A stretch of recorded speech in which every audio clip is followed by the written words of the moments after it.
Hi, I'm Amy Timmerman, Extension Educator located up in Holt and Boyd County, and it is a chilly Tuesday afternoon, but I wanted to take some time to take some look at some frost damaged corn.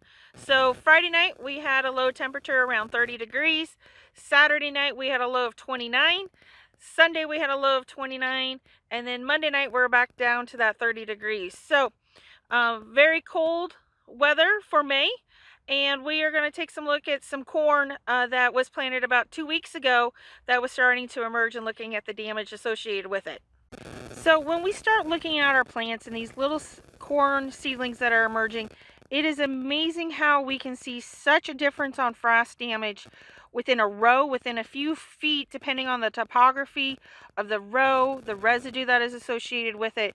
So with this row right here, we can look at this little seedling right there. You know, there's a little bit of yellowing on there, nothing too bad. We go to the plant right next to it, this little seedling right there. Now we have severe damage to that little seedling. That leaf unfurling is completely brown, white, and dying. We go to the next plant, not much damage, and it skips and jives in there. So as we take a closer look at this little seedling right here, as you can see, we had some major damage there. It started off as brown up here on the tip.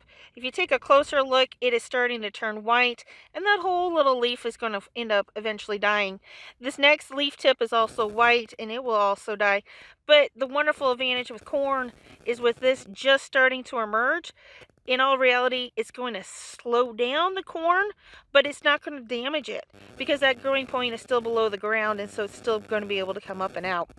The other big thing to keep in mind when we're looking at frost damage, and Megan Taylor will have a Crop Watch article coming out this week, is when we look at the temperature that these plants need to be at before we actually have frost damage, we actually need the temperature in those cells and the air temperature around it to get it between 28 and 30 degrees.